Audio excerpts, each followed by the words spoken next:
A very very good afternoon to all my नादान परिंदों। कैसे हैं आप लोग? Good afternoon everyone. अगर ऑडियो वीडियो क्लियर है तो जल्दी से मुझे एक यस या थम्स अप दे दीजिए। गुड आफ्टरनून जिया, तान्या, दीपा, तरुणिका, अनुपमा, लक्ष्मी प्रिया, संध्या, कैसे हैं आप लोग सब?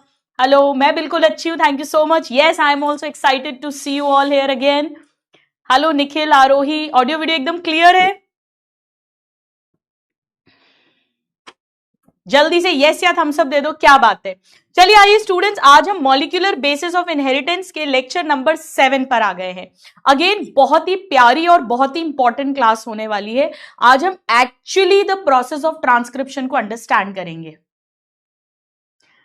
आइए एक बार आशीर्वाद लेते हैं, बिना आशीर्वाद के जीवन में कुछ होता नहीं है।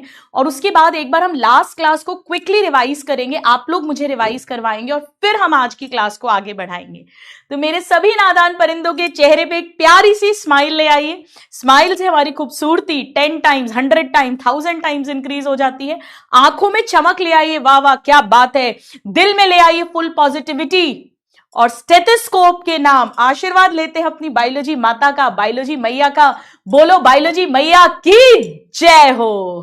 खूब खुशी खुशी पढ़ना है, आनंद से पढ़ना है, प्रेम से पढ़ना है और रेगुलरली पढ़ना है, कंसिस्टेंटली पढ़ना है।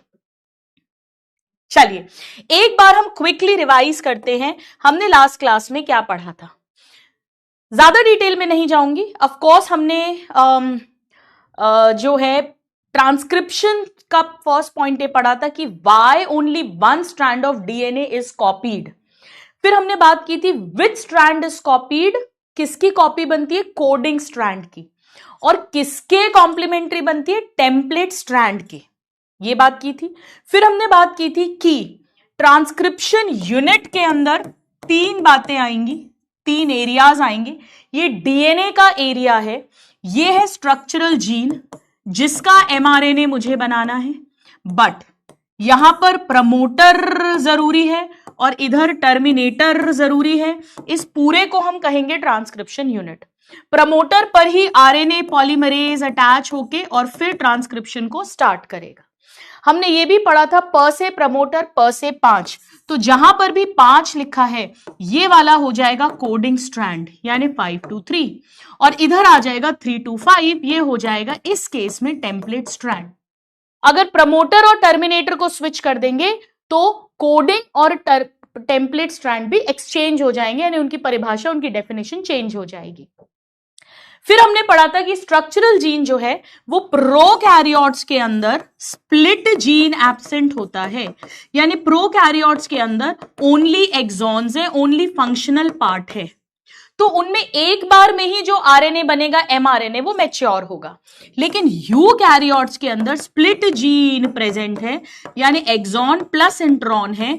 तो उनके में पहले जो आरएनए बनेगा, पहला प्राइमरी ट्रांसक्रिप्ट, उसमें दोनों है इंट्रॉन एक्सॉन, यानी वो हेटेरोजीनस एचएनआरएनए है। फिर उसमें से इंट्रॉन्स कट करेंगे, एक्सॉन्स ज्वाइन करेंगे, तब जाकर मैच्योर या प्रोसेस्ड एमआरएनए बनेगा, which can translate into protein. यहां तक कितने स्टूडेंट्स को बिल्कुल अच्छे से समझ भी आ गया, उन्होंने घर पे जाके उसे एनसीईआरटी से रीड भी कर लिया है, and everything is on toes. जल्दी से मुझे अपना प्यारा सा दिल दे दीजिए। दिल दिल दिल दिल दिल दिल दिल दिल दिल, कोई जाए तो ले आए, मेरी लाख दुआएं पाए। बिल्कुल क्लियर है बेटा? क्या बात है, क्या बात है। अगर आपने अच्छे से पढ़ा है तो जरूर क्लियर होगा। मैंने आपको एक क्वेश्चन होमवर्क में दिया था, ये वाला, ये मैंने आपको होमवर्क में दिया था, याद है आपको? चलो आओ पहले इसे सॉल्व करते हैं। मुझे फर्स्ट पार्ट की आंसरिंग चाहिए, मैं यहां सॉल्व करती हूं, मुझे बताना फिर कितने स्टूडेंट्स का करेक्ट हुआ। हम पोल लगा लेंगे, ठीक है? हम पोल लगाएंगे, देखेंगे कितनों का करेक्ट होगा। चलो, पोल के अंदर ए होगा करेक्ट और बी होगा इनकरेक्ट, सी और डी नहीं होगा कुछ भी। चलो, यह एंटीसेंस यानी टेम्पलेट स्ट्रैंड का सीक्वेंस दे रखा है, ये वाला। तो टेम्पलेट स्ट्रैंड तो एज इट इज कॉपी हो जाएगा। जरा चैट्स में बताइए, पोल में बताइए कितने स्टूडेंट्स ने टेम्पलेट स्ट्रैंड को ऐसे ही बनाया है, ऐसे ही बनाया है। अब आप इसे ऐसे भी बना सकते हो, या हो सकता है वो ऑप्शन में आपको, क्योंकि टेम्पलेट 3 to 5 होता है, ऐसा लिख दे। अगर ऐसा भी लिखेंगे बेटा तो 3 की तरफ सी ही आएगा, फिर इस पूरे को भी उल्टा लिखना पड़ेगा, इस पूरे को भी उल्टा लिखना पड़ेगा ऐसा। या तो आप एज इट इज लिख दो, या अगर आपको 3 to 5 लिखना है तो इस पूरे की मिरर इमेज बनानी पड़ेगी। आइए देखते हैं कितने स्टूडेंट्स का राइट है ये, मैं करेक्ट देखती हूं। 81% का करेक्ट है। वेल डन, वेल डन, क्या बात है। धनश्री, लक्ष्मी प्रिया, दक्ष, यामिनी, वेरी गुड। चलो अब मैं एक और पोल लगाऊंगी आपके लिए, नेक्स्ट पोल वहां भी यही है। कोडिंग स्ट्रैंड क्या होगा? कोडिंग स्ट्रैंड इसका ठीक ऑपोजिट बना दो, कॉम्प्लीमेंट्री बना दो। अगर यहां बना रहे हो, सपोज मैं इसका बना देती हूं, तो जहां 3 है वहां 5 आ जाएगा, जहां सी सी है वहां जी जी, जी जी है सी सी, सी है जी, जी है सी, टी है ए है टी, टी है ए है टी, टी एंड 3, ये आ जाएगा। कितने स्टूडेंट्स ने यही बनाया है, कोडिंग स्ट्रैंड या सेंस स्ट्रैंड? बताइए। थोड़ा टाइम नहीं दूंगी जो एक स्टूडेंट लिख रहे हैं, बेटा ये होमवर्क था, होमवर्क ऑफ लास्ट क्लास, आपको घर पे सॉल्व करना चाहिए था, अब मैं टाइम नहीं देने वाली। चलिए तो मैं इसे करेक्ट लिख देती हूं, देखते हैं। 84% ने करेक्ट किया है, राजशाही, दीप, शुभम, धनश्री, प्रशांत, चैट्स में भी जिनने करा है, वेरी गुड, वेरी गुड। अब हम देखते हैं third part, mRNA transcribed by it. अब बेटा बहुत आसान है, अगर अपन ने कोडिंग बना लिया है तो अपन एज इट इज कोडिंग की कॉपी मार देंगे, यानी मैं फर्स्ट को थर्ड बिल्कुल कॉपी होगा, फर्स्ट और थर्ड बिल्कुल कॉपी होगा, बस एक डिफरेंस होगा कि जहां पर भी टी है वहां पर मैं यू लगा दूंगी।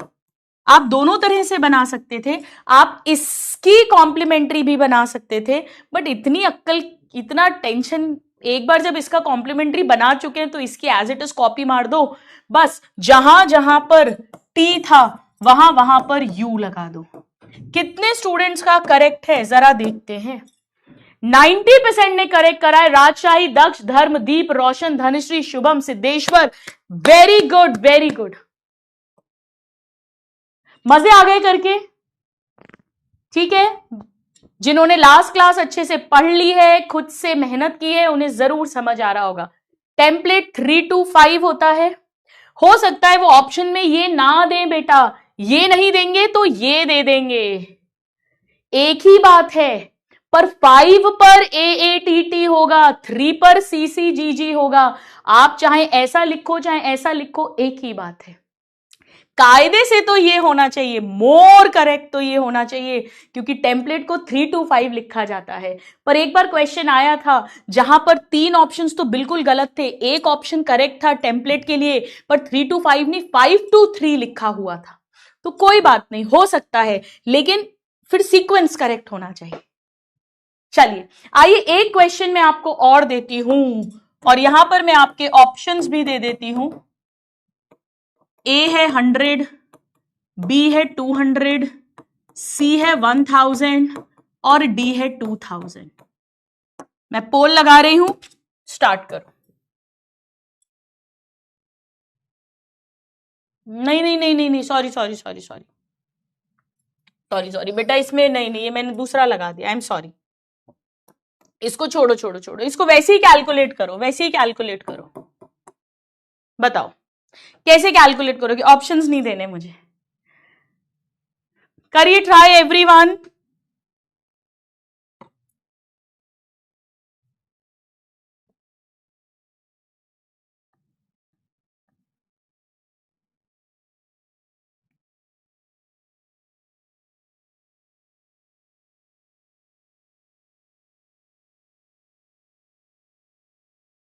लेंथ ऑफ डीएनए पूछा है बेटा, लेंथ ऑफ डीएनए।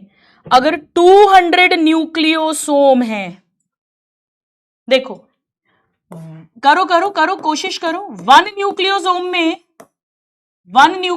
में कितने बेस पेयर मानोगे? बोलो, 1 न्यूक्लियोसोम में कितने बेस पेयर मानोगे? जरा चैट में लिखकर भेजो, मैं वेट कर रही हूं। 1 न्यूक्लियोसोम में कितने बेस पेयर्स आप काउंट करेंगे?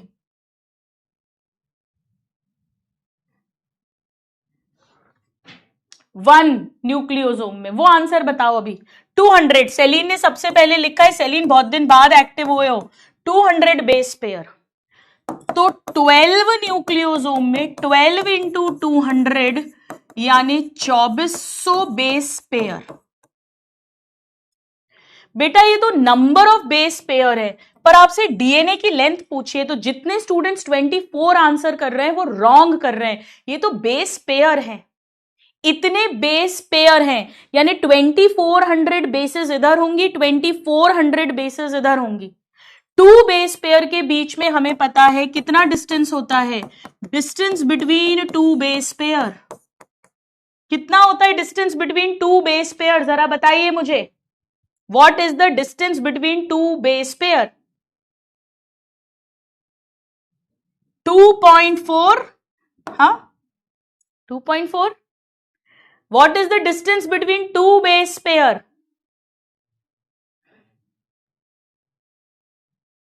3.4 एंगस्ट्रॉम या 0.34 नैनोमीटर।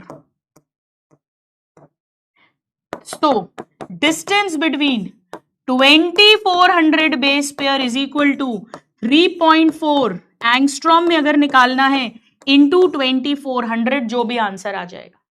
बेटा एंगस्ट्रॉम का मतलब है 10 टू द पावर -10 और नैनोमीटर का मतलब है 10 टू द पावर -9, तो अकॉर्डिंगली जो भी आंसर आएगा। ठीक है, चलिए आइए अब स्टोरी को आगे बढ़ाते हैं। आप कहोगे मैम ये क्या है भाई, व्हाट इज दिस? आइए समझाती हूं।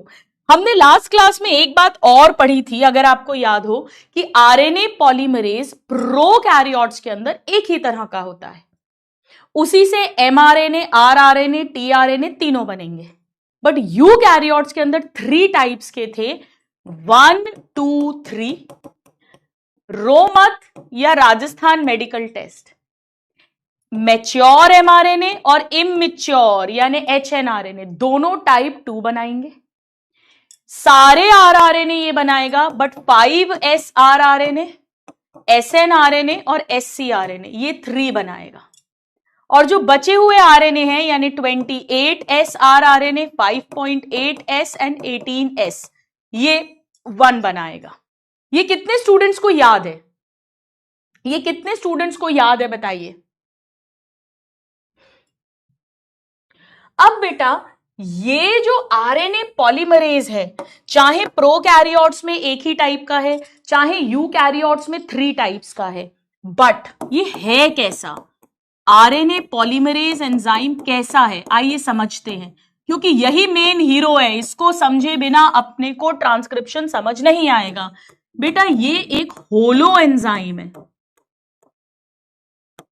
होलो एंजाइम का क्या मतलब होता है समझो। आप बायोमोलिक्यूल्स में पढ़ेंगे कि बेसिकली एंजाइम्स प्रोटीन होते हैं, बट अगर उनके साथ कोई कोफैक्टर, को एंजाइम जुड़ जाए, बायोमोलिक्यूल्स में पढ़ेंगे, तो उसे होलो एंजाइम बोलते हैं। मतलब इतना समझ लो कि ये जो एंजाइम है इसकी यूनिट्स हैं, छोटे छोटे पार्ट्स हैं, और वो जुड़कर एक एंजाइम बनता है, एक आरएनए पॉलीमरेज बनता है। अब इसमें होता क्या है समझो, इतना डिटेल आपसे नहीं पूछेंगे। इसमें 5 यूनिट्स रहती हैं, मेन इसमें 5 यूनिट्स रहती हैं। इन्हें बीटा 1 बीटा, ऐसे ही alpha 1 alpha, beta 1 beta, alpha 1 alpha और ओमेगा ऐसा बोलते हैं। ये मेन एंजाइम ऐसा दिखता है। आप नहीं भी याद रखोगे बेटा चलेगा, कोई प्रॉब्लम नहीं है। ये इसका मेन एंजाइम है, कोर एंजाइम है आरएनए पॉलीमरेज। इसके अंदर 5 सब यूनिट्स रहती है, तब ये काम करता है। मत याद रखना, कोई प्रॉब्लम नहीं है। अब मुझे बड़ा ध्यान से सुनो, जब भी इस एंजाइम को वर्क स्टार्ट करना है, इसने कंजर्व सीक्वेंस पहचाना, प्रमोटर पहचाना, प्रमोटर से इसे कोडिंग टेम्पलेट स्ट्रैंड समझ आ गया, प्रमोटर से अटैच हुआ, now it will start work. तो वर्क स्टार्ट करने के लिए यहां पर एक यूनिट आकर अटैच होती है जिसे सिग्मा फैक्टर कहते हैं।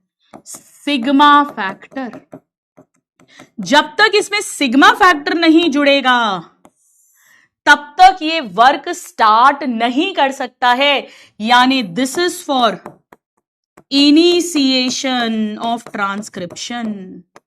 तब तक आरएनए फॉर्म होना स्टार्ट नहीं हो सकता है। Very very important. जब भी वर्क स्टार्ट होना है, ट्रांसक्रिप्शन का वर्क स्टार्ट होना है, तो एक सिग्मा फैक्टर यूनिट आकर अटैच होती है। थोड़ी देर तक चलती है, फिर ये यूनिट हट जाती है और बाकी मेन एंजाइम, ये कोर एंजाइम अपना काम करता रहता है, आरएनए बनाता रहता है। हम सीखेंगे। और जब फाइनली ये टर्मिनेटर इसे दिखता है, अब इसे वर्क एंड करना है, तो एक और यूनिट आकर अटैच होती है जिसे रो फैक्टर कहते हैं। Rho factor. इस रो फैक्टर के कारण से ये वर्क एंड करता है, टर्मिनेशन ऑफ ट्रांसक्रिप्शन। बेटा चाहे प्रोकैरियोट्स हो चाहे यूकैरियोट्स हो, सभी के अंदर यही प्रोसेस चलता है। Whenever ट्रांसक्रिप्शन विल बिगिन, तब आरएनए पॉलीमरेज के मेन कोर एंजाइम के साथ सिग्मा फैक्टर अटैच होगा, तभी वर्क स्टार्ट होगा। और जैसे ही टर्मिनेटर के पास पहुंचेगा, रो फैक्टर अटैच होगा, तभी वर्क खत्म होगा। मैं इसे कैसे याद कराती हूं? जब आपका बैच स्टार्ट होता है, जब कोई क्लास स्टार्ट होती है, तो आप लोग हंसते गाते आते हो। हंसते गाते यहां से गुजर, दुनिया की तू परवाह न कर, ना ना ना रह जाएगा जमाना। तो आप सिंगिंग करते हो, गाना गाते हो, आप खुश होते हो। तो शुरुआत के लिए सिंगिंग यानी सिग्मा, सिंगिंग यानी सिग्मा, सिंगिंग यानी सिग्मा, शुरुआत के लिए। और एंड तक बैकलॉग क्रिएट कर करके, नॉन रेगुलर होकर, इनकंसिस्टेंट होकर, टाइम बर्बाद करके, डिस्ट्रैक्शंस में फंस के आप रोते हो। तो रोते हो, रोना अंत में आता है रोना। तो सिग्मा फैक्टर स्टार्टिंग के लिए और रोतलू फैक्टर, रो फैक्टर एंड के लिए। काम की शुरुआत होगी हंसते खेलते और अंत तक आते आते रोना है। पर मेरा कोई नादान परिंदा ऐसा नहीं करेगा। मेरा हर नादान परिंदा हर बैच को, जिस भी बैच में पढ़ेगा, सिंसियरली स्टार्टिंग से लेके एंड तक हंसते हुए काम करेगा। ठीक है? हंसते गाते यहां से गुजर, दुनिया की तू परवाह न कर, पीछे रह जाएगा ये जमाना, यहां कल क्या हो किसने जाना।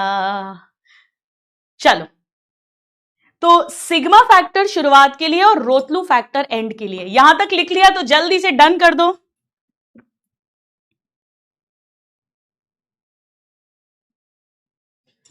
अब आइए हेडिंग लिखिएगा प्लीज, ट्रांसक्रिप्शन इन प्रोकैरियोट्स।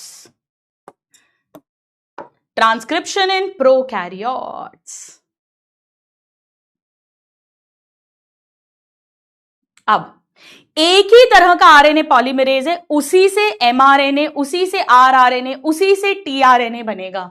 तो इसमें फर्स्ट पॉइंट है single type of RNA polymerase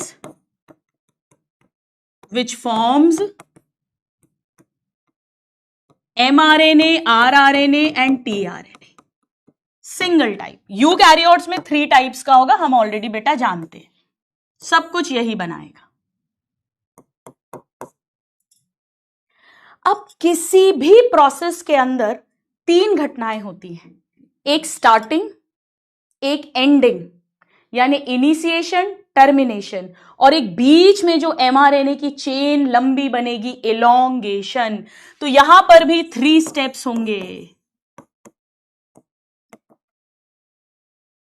जैसे बॉलीवुड के अंदर इनिशिएशन, नेपो किड्स को एंट्री देते हैं करण जौहर आंटी या अंकल जो भी, तो नेपो किड्स की एंट्री करवाते हैं यानी इनिशिएशन करवाते हैं, स्टार्ट करना।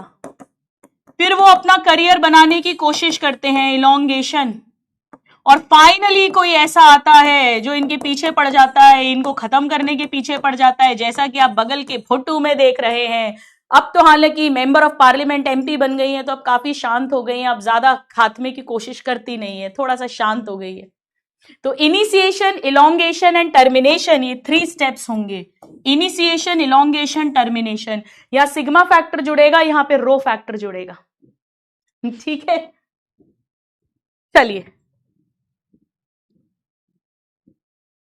अब कंगना रनौत के बारे में तो बात करने में इतना डर लगता है कि ऐसा नहीं हो कि मेरे लिए उल्टा सीधा लिख दे। मैं तो कुछ हुई नहीं वैसे, तो मेरे लिए तो क्या लिखेंगी वो, फिर भी चलो, ये सिर्फ आपको याद दिलाने के लिए था। चलिए, अब आइए बेटा, एक न्यू पेज ले लो, हम मस्त डायग्राम से सीखेंगे। एक नया पेज ले लो सब लोग, एक नया पेज ले लो। चल, ये सपोज अपना डीएनए है, ये रहा डबल स्ट्रैंडेड डीएनए। ये 3 to 5 प्राइम है, ये 5 to 3 प्राइम है। अब देखो, यहां पे कहीं पर प्रमोटर जुड़ा हुआ है, यहां पे प्रमोटर जुड़ा हुआ है। आओ प्रमोटर जोड़े, बनाओ पहले। इस तरफ है सपोज प्रमोटर, प्रमोटर, तो जहां प्रमोटर है वहां पर आरएनए पॉलीमरेज आकर अटैच हो गया। ये आरएनए पॉलीमरेज अटैच हो गया, आरएनए पॉलीमरेज। काम शुरू होना है तो आरएनए पॉलीमरेज के साथ सिग्मा फैक्टर जुड़ गया, आरएनए पॉलीमरेज के साथ सिग्मा फैक्टर जुड़ गया, सिग्मा फैक्टर। ये पहला स्टेप हो गया इनिशिएशन। इनिशिएशन का मतलब ही है बेटा, रिकॉग्निशन सीक्वेंस पहचाने, उससे प्रमोटर रिकॉग्नाइज किया, प्रमोटर से कोडिंग और टेम्पलेट स्ट्रैंड को अंडरस्टैंड किया, और अब आरएनए पॉलीमरेज के साथ सिग्मा फैक्टर अटैच हो गया ताकि काम शुरू हो सके। काम है आरएनए बनाना, टू फॉर्म आरएनए। अब बड़ा ध्यान से सुनो, थोड़ी दूर तक तो सिग्मा फैक्टर जुड़ा रहता है, थोड़ा सा आरएनए बनता है, फिर सिग्मा फैक्टर अपना चला जाता है, हट जाता है, वापस चला जाता है न्यूक्लियोप्लाज्म में, बट आरएनए पॉलीमरेज काम करता रहता है। अब बड़ा ध्यान से सुनो, जब हमने डीएनए रेप्लिकेशन पढ़ा था तो डीएनए के दोनों स्ट्रैंड्स के हाइड्रोजन बॉन्ड्स ब्रेक हुए थे और दोनों टेम्पलेट स्ट्रैंड सेपरेट हुए थे।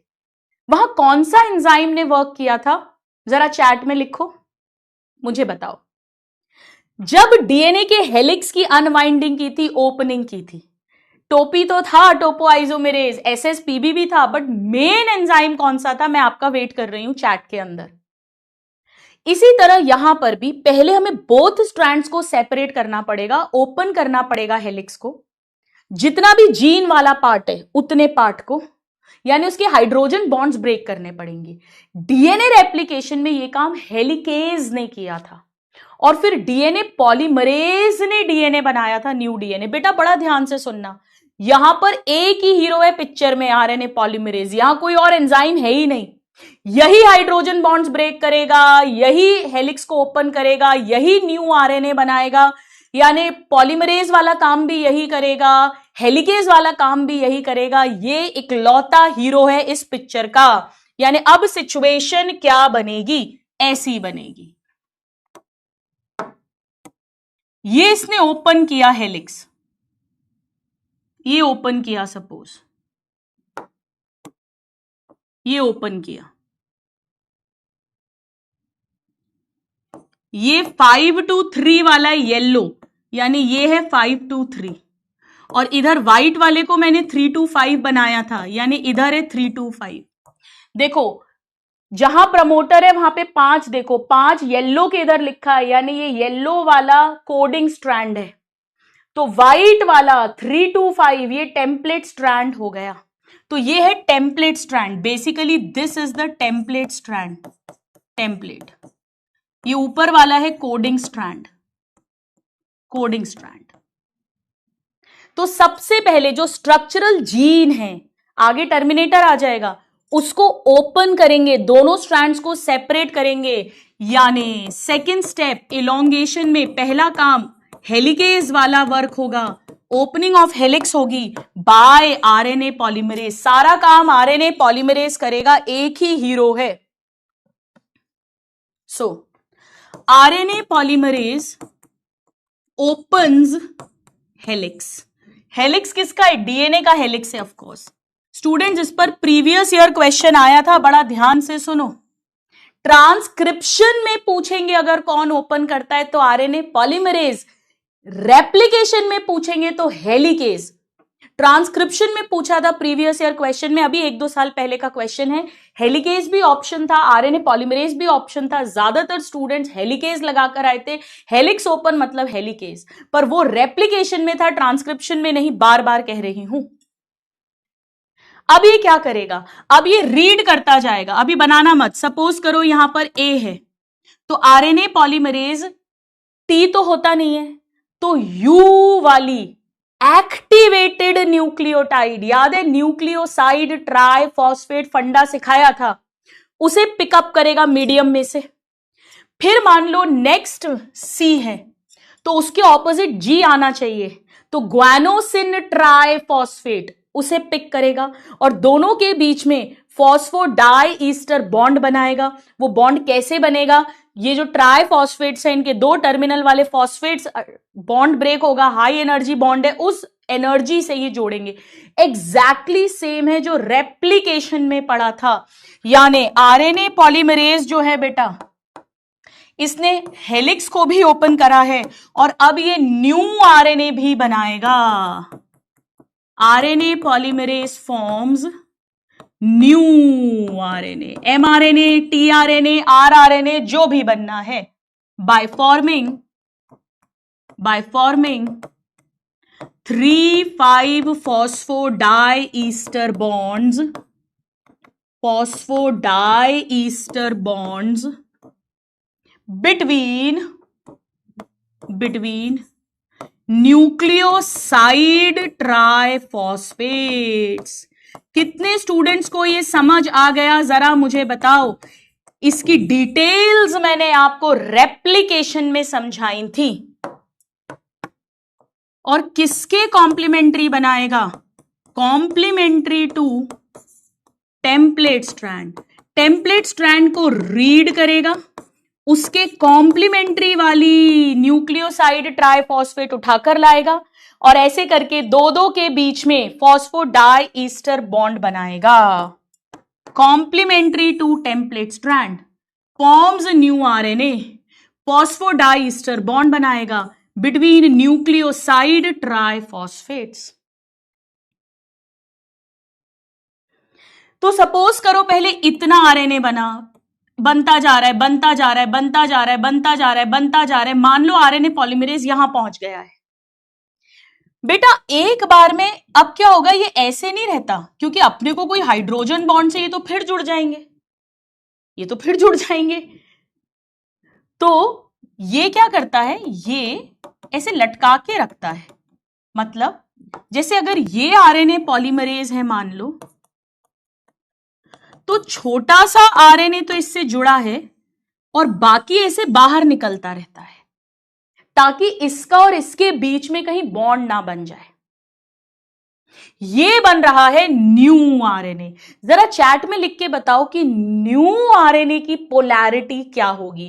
न्यू आरएनए की, जैसे हमने पढ़ा था कि डीएनए पॉलीमरेज भी पेरेंट को 3 to 5 रीड करता है, क्योंकि उसके मम्मी पापा पेरेंट्स 3-5 करते थे बचपन में। तो टेम्पलेट स्ट्रैंड चाहे रेप्लिकेशन में हो चाहे ट्रांसक्रिप्शन में हो, टी से टेम्पलेट, टी से 3 to 5 होता है और उसके कॉम्प्लीमेंट्री बनता है डीएनए का भी न्यू स्ट्रैंड, उसके कॉम्प्लीमेंट्री बनता है आरएनए। यानी चाहे न्यू डीएनए बने चाहे न्यू आरएनए बने, बहुत बढ़िया नादान परिंदों, न्यू हमेशा आरएनए या डीएनए 5 to 3 बनते हैं। यानी यहां होगा 5, यहां होगा 3 इस न्यू आरएनए का। इसे नेसेंट आरएनए भी बोलते हैं, नया नया। नेसेंट का मतलब भी होता है न्यू आरएनए। मुझे बताओ यहां पर जो आरएनए बन रहा है वो टेम्पलेट के कॉम्प्लीमेंट्री बन रहा है, यानी टेम्पलेट पे डिपेंडेंट है। टेम्पलेट पर ए होगा तो इस पे यू आएगा, टेम्पलेट पे टी होगा तो यहां ए आएगा, टेम्पलेट पे सी होगा तो यहां जी आएगा, टेम्पलेट पे जी होगा तो यहां सी आएगा, यानी टेम्पलेट डिपेंडेंट मैनर में काम कर रहा है। ये सेम बात रेप्लिकेशन में भी होती है, वहां भी टेम्पलेट स्ट्रैंड के कॉम्प्लीमेंट्री बनाया जाता है, बट वहां पे बोथ स्ट्रैंड्स पर नया डीएनए बनता है, यहां पर केवल एक स्ट्रैंड से बनेगा और एक बार में केवल एक छोटा सा पीस ही जुड़ा रहता है आरएनए पॉलीमरेज के साथ। Only a short stretch of RNA is attached to RNA polymerase। वो क्यों होता है वो भी मैंने आपको अभी अभी बता दिया। ठीक है, कितने लोगों को अच्छे से समझ आ गया? देखो मैं कंपेयर करके पढ़ा रही हूं बेटा, कंपेयर करते हुए पढ़ा रही हूं। इस समय पर सिग्मा फैक्टर अलग हो चुका है, सिग्मा फैक्टर अलग हो गया। सिग्मा फैक्टर 2, 4, 5, 10, 15 के बाद में अलग हो जाता है, उतने न्यूक्लियोटाइड्स जुड़ते हैं फिर वो अलग हो जाता है। अब इमेजिन करो कि ये होता जा रहा है, RNA polymerase hydrogen bonds break करता जा रहा है, हेलिक्स को ओपन करता जा रहा है और न्यू न्यूक्लियोटाइड्स को ऐड करता जा रहा है, यानी न्यू आरएनए फॉर्म करता जा रहा है। करते करते करते करते करते करते करते इसने काफी ओपन कर दिया।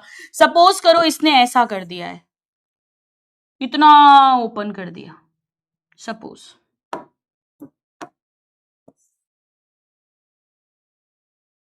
इतना ही अपना स्ट्रक्चरल जीन था, मान लीजिए ये है 5 to 3, इधर था 3 to 5, ये है टेम्पलेट 3 to 5, ये है कोडिंग 5 to 3। अब इस एरिया तक पहुंचते पहुंचते यहां इसे टर्मिनेटर दिख गया। टर्मिनेटर, जैसे ही टर्मिनेटर दिखेगा आरएनए पॉलीमरेज के साथ रो फैक्टर जुड़ेगा। रोतलू बेटा, जैसे ही रो फैक्टर अटैच होता है वैसे ही आरएनए पॉलीमरेज अलग चला जाता है, रो फैक्टर अलग चला जाता है और नया आरएनए अलग डिटैच हो जाता है। यानी अब होगा थर्ड स्टेप टर्मिनेशन। टर्मिनेशन यहां पर सिग्मा फैक्टर का रोल आया था और यहां पर रो फैक्टर का रोल आएगा। रो फैक्टर, इसे ऐसे दिखाते हैं कि रो फैक्टर अलग हो गया, आरएनए पॉलीमरेज अलग हो गया, ये वापस से फिर जुड़ जाएगा डीएनए, क्योंकि डीएनए से आरएनए तो बार बार बनता रहता है, और जो न्यू आरएनए बना था 5 to 3 ये भी अलग हो गया। सब अलग अलग हो जाता है बेटा, सब अलग अलग हो गया, सब अलग अलग हो गया। मजे आ गए?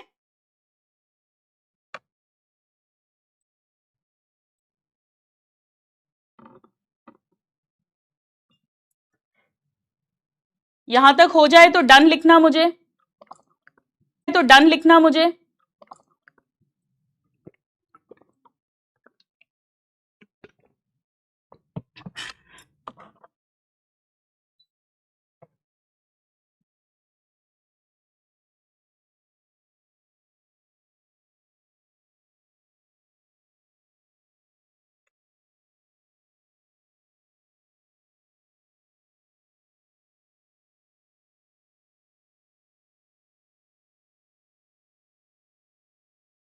हो गया बेटा? डन लिखो, टाइम पास मत करो।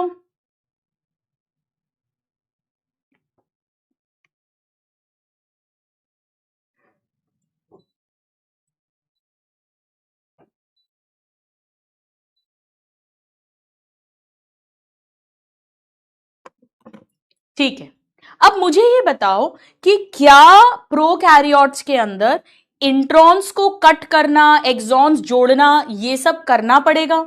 क्या इस mRNA में इंट्रॉन एक्सॉन बोथ प्रेजेंट है या ओनली एक्सॉन्स हैं, इसकी कोई जरूरत नहीं है। यस अगर जरूरत है to remove introns and join exon, या नो अगर जरूरत नहीं है। प्लीज मुझे लिखकर बताइए, चैट में लिखकर बताओ। इन प्रोकैरियोट्स यानी बैक्टीरिया, यस या नो, क्या आंसर है आपका? यस या नो? नो क्योंकि स्प्लिट जीन नहीं है, यानी mRNA does not need, mRNA does not need any further processing to become active। वो ऑलरेडी एक्टिव है बेटा, ऑलरेडी मैच्योर है, ऑलरेडी प्रोसेस्ड है, क्योंकि उसके पास ऑलरेडी ओनली एक्सॉन्स हैं, ओनली एक्सॉन्स हैं। ये फंडा मैं लास्ट क्लास में बता चुकी हूं। Not need any further processing. मुझे ये बताओ प्रोकैरियोट्स के अंदर ट्रांसक्रिप्शन साइटोप्लाज्म में हो रहा है या न्यूक्लियस में हो रहा है? प्लीज बताइए, मैं वेट कर रही हूं। प्रोकैरियोट्स के अंदर ट्रांसक्रिप्शन साइटोप्लाज्म में हो रहा है या न्यूक्लियस में हो रहा है? प्लीज बताइए, मुझे बताइए।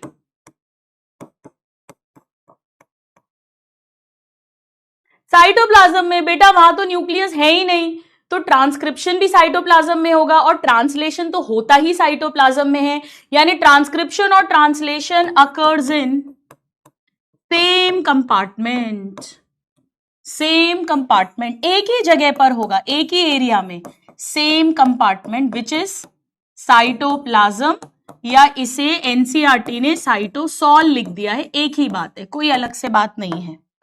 तो साइटोप्लाज्म के अंदर ट्रांसक्रिप्शन भी हो रहा है और ट्रांसलेशन भी हो रहा है सेम कंपार्टमेंट के अंदर।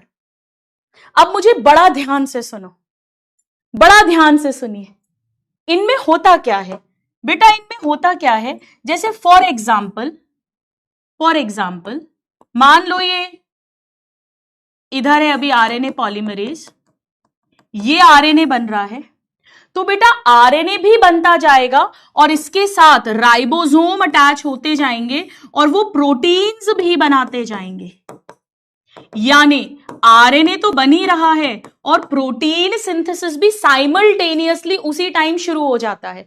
मुझे बहुत ध्यान से सुनो, यूकैरियोट्स में ऐसा पॉसिबल नहीं है। यूकैरियोट्स में पहले इमैच्योर एचएनआरएनए बनेगा न्यूक्लियस के अंदर, फिर उससे मैच्योर एमआरएनए बनाएंगे न्यूक्लियस के अंदर, फिर न्यूक्लियर पोर के थ्रू वो एमआरएनए बाहर आएगा इनटू साइटोप्लाज्म, फिर राइबोसोम अटैच होंगे, फिर प्रोटीन सिंथेसिस होगा। तो पहले कंप्लीट एचएनआरएनए बनेगा, फिर उससे कंप्लीट एमआरएनए बनेगा, फिर it comes from nucleus into cytoplasm, फिर जाके ट्रांसलेशन होगा। बट यहां तो ऐसा कोई पंगा ही नहीं है, तो आरएनए बनता भी जाता है और उससे प्रोटीन सिंथेसिस स्टार्ट भी हो जाता है। ऐसा क्यों पॉसिबल है? 2 रीजंस के कारण। 1, एमआरएनए को और कोई प्रोसेसिंग नहीं चाहिए, and second, both transcription translation are occurring in the same compartment. आया समझ में?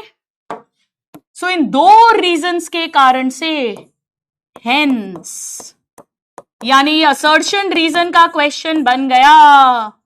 इसीलिए ट्रांसलेशन बिगिंस, पहले ही शुरू हो गया protein synthesis, translation begins much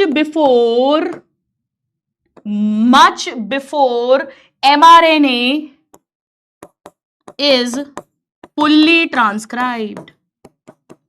transcription भी चलता जाएगा और ट्रांसलेशन की शुरुआत हो जाएगी। Translation begins much before mRNA is fully transcribed.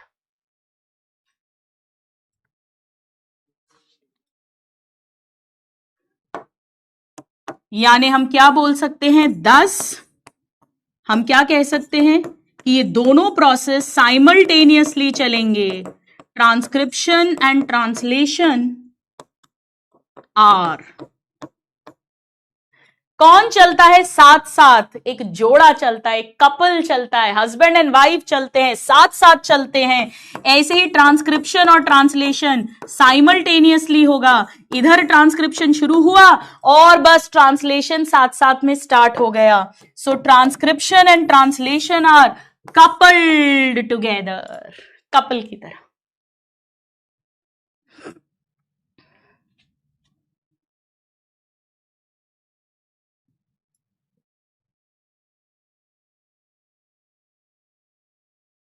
हो गया बेटा? हाँ आप और सर बिल्कुल। मैं तो I am the luckiest person to have found my soulmate. गुरु की कृपा है, ईश्वर की कृपा है, आप सबके साथ भी ऐसा ही हो। चलो प्लीज एक बार अपनी एनसीईआरटी निकालिएगा। एक बार बेटा अपनी एनसीईआरटी निकालो सब लोग।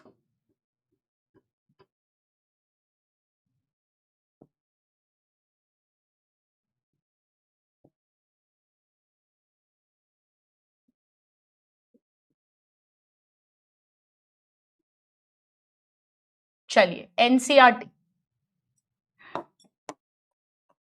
मास्टर एनसीईआरटी निकालो, ट्रांसक्रिप्शन वाला टॉपिक। ये मैंने आपको लास्ट क्लास में सब पढ़ा दिया था, ये सारे ही पढ़ा दिया था मैंने। इसको हटा ही देती हूँ, प्रमोटर टर्मिनेटर बेटा ये सब पढ़ लिया था अपन ने। चलो अब ये भी मैंने आपको पढ़ा दिया था, यहां से यू कैरियोट से लेकर ये स्प्लिट जीन भी पढ़ा दिया था, ये भी पढ़ा दिया था। ये तो सारा लास्ट क्लास में अपन कर चुके हैं, लास्ट क्लास में। अब यहां आ जाओ, types of RNA and processing of transcription. Please यहां पर आ जाइएगा। बैक्टीरिया के अंदर 3 टाइप के, हाँ आरएनए 3 टाइप के, एमआरएनए, आरआरएनए, टीआरएनए। हमारे में भी यही होता है। सारे ही आरएनए जरूरी है प्रोटीन बनाने के लिए, मैं बताऊंगी आपको। एमआरएनए टेम्पलेट है, टीआरएनए अमीनो एसिड्स लेकर आएगा, मैं पढ़ाऊंगी ये, और आरआरएनए से राइबोसोम बनेंगे और यही एंजाइम की तरह बिहेव करेगा, कैटालाइज की तरह। एक सिंगल है जिससे ऑल टाइप्स ऑफ आरएनए बनेंगे बैक्टीरिया में। एंजाइम का नाम है आरएनए पॉलीमरेज, पर ये डीएनए पे डिपेंडेंट है, पहले ही पढ़ चुके हैं, DNA dependent RNA polymerase. RNA polymerase जो है प्रमोटर के साथ जुड़ेगा और ट्रांसक्रिप्शन की शुरुआत करेगा। ये न्यूक्लियोसाइड ट्राइफॉस्फेट्स को यूज करेगा एज सबस्ट्रेट्स। डुअल रोल है, सबस्ट्रेट्स और एनर्जी भी यही प्रोवाइड करवाएंगी। नाउ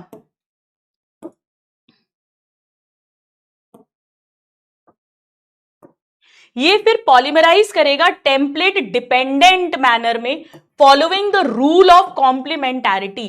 टेम्पलेट स्ट्रैंड के कॉम्प्लीमेंट्री बनाएगा और टेम्पलेट डिपेंडेंट मैनर में न्यूक्लियोटाइड्स जो न्यूक्लियोसाइड ट्राइफॉस्फेट के फॉर्म में है उन्हें ऐड करता जाएगा। पॉलीमराइज का मतलब ये बेटा 3,5 फॉस्फोडाई ईस्टर बॉन्ड बनाएगा, यही ओपनिंग ऑफ हेलिक्स भी करेगा और यही फिर पूरा एमआरएनए लंबा बनाएगा। एक बार में छोटा सा आरएनए इसके साथ जुड़ा रहेगा। जब ये आरएनए पॉलीमरेज एक बार एंड में पहुंच जाएगा, टर्मिनेटर एरिया में, तब जो न्यूली फॉर्म्ड आरएनए है वो अलग हो जाएगा, आरएनए पॉलीमरेज अलग हो जाएगा, जिससे खात्मा टर्मिनेशन हो जाएगा। क्वेश्चन ये है कि आरएनए पॉलीमरेज ये तीनों स्टेप्स यानी कि इनिशिएशन, इलोंगेशन, टर्मिनेशन कैसे करता है? आरएनए पॉलीमरेज केवल इलोंगेशन कर सकता है। इनिशिएशन के लिए उसको सिग्मा फैक्टर और टर्मिनेशन के लिए उसको रो फैक्टर की जरूरत होती है। इन फैक्टर से जुड़ने के बाद ही RNA polymerase initiate and termination का प्रोसेस कर सकता है। आरएनए पॉलीमरेज का जो कोर एंजाइम है वो ओनली इलोंगेशन कर सकता है, 3,5 फॉस्फोडाइस्टर बॉन्ड बना सकता है, न्यू एमआरएनए बना सकता है, पर स्टार्टिंग और एंडिंग के लिए सिग्मा यानी इनिशिएशन फैक्टर और रो यानी टर्मिनेशन फैक्टर आर मस्ट। आइए एनसीईआरटी का ये डायग्राम देखिए, process of transcription in bacteria. पहला स्टेप है इनिशिएशन। यहां पर प्रमोटर के एरिया में आपको आरएनए पॉलीमरेज मिलेगा और उसके साथ सिग्मा फैक्टर जुड़ा दिखेगा। सिग्मा फैक्टर अटैच्ड है, इसका मतलब है इनिशिएशन हो गया। नेक्स्ट स्टेप में आप देख सकते हैं सिग्मा फैक्टर अलग हो गया है, आरएनए पॉलीमरेज ने हेलिक्स को ओपन कर दिया है और न्यू आरएनए बनाना शुरू कर दिया है। यह है आरएनए पॉलीमरेज। थर्ड स्टेप में बनाते बनाते बनाते जब ये टर्मिनेटर वाले एरिया में पहुंच गया, तब आरएनए पॉलीमरेज के साथ रो फैक्टर जुड़ेगा और इस रो फैक्टर के कारण ये सब अलग हो जाएंगे, न्यू आरएनए अलग हो जाएगा, ये वापस से जुड़ ही जाएगा और इस प्रोसेस को कहेंगे टर्मिनेशन। कितने स्टूडेंट्स को अब एनसीईआरटी का एक एक वर्ड समझ आ गया है? जरा मुझे यस या थम्स अप भेजिए। यहां पर भी मैं एनसीईआरटी जैसा ही बना देती हूं। ये है आरएनए पॉलीमरेज और ये इसके साथ रो फैक्टर जुड़ गया है। रो फैक्टर जुड़ गया है, इसका मतलब ये टर्मिनेशन। और सिग्मा फैक्टर जुड़ता है, एनसीईआरटी जैसा बना लेते हैं। ये पूरा है आरएनए पॉलीमरेज और ये इसके साथ सिग्मा फैक्टर जुड़ गया है। सिग्मा फैक्टर मतलब इनिशिएशन, आरएनए पॉलीमरेज। मजे आ गए? आनंद आ गया या नहीं आ गया ये बताओ। बढ़े, आगे बढ़े।